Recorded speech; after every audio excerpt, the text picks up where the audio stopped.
All right, so I've been getting a lot of like guitar stuff on my algorithm, probably because I started playing guitar and now the algorithm is recommending me a bunch of guitar stuff. Why? Because I mean, we live in a AI slop era. We're in the slop algorithm era. You watch one thing and now you keep seeing more of it. No more novelty, strange shit you would never think to search. Just more of the same. So to start off with, I'm getting a lot of like these guitar videos, and as a beginner, these guitar videos are way above my weight class. Serve no purpose other than to confuse me, and I think it's a pain in the ass. Luckily, I've been taking singing lessons, and my vocal coach has been helping me with play guitar for the free.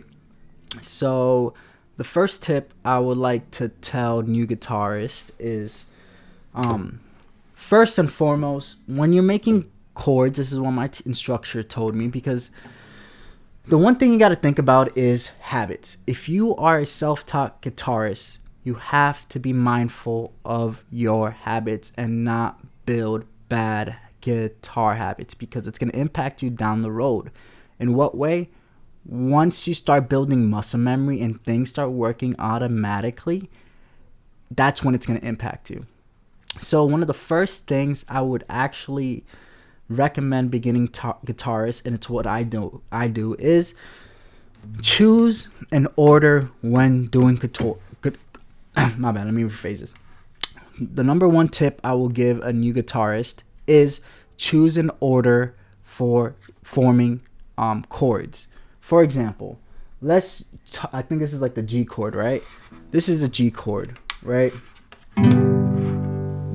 So when I say pick an order, right? So the top string is technically the lowest string, right? So when I'm doing the G chord, it's the first, second, and the last string right here. I always, when doing a chord, I go from the top to bottom at all times. Always, doesn't matter the chord. I always go top to bottom at all times, even if I do the C chord, right? Top to bottom. Why is this important?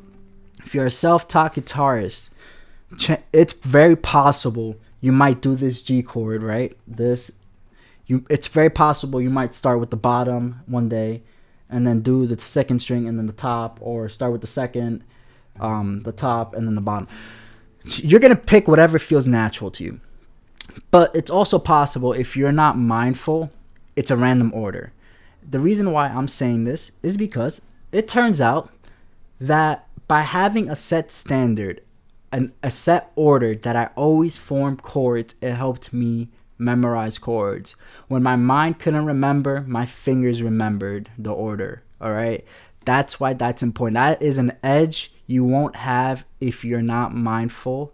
My bad, let me rephrase that.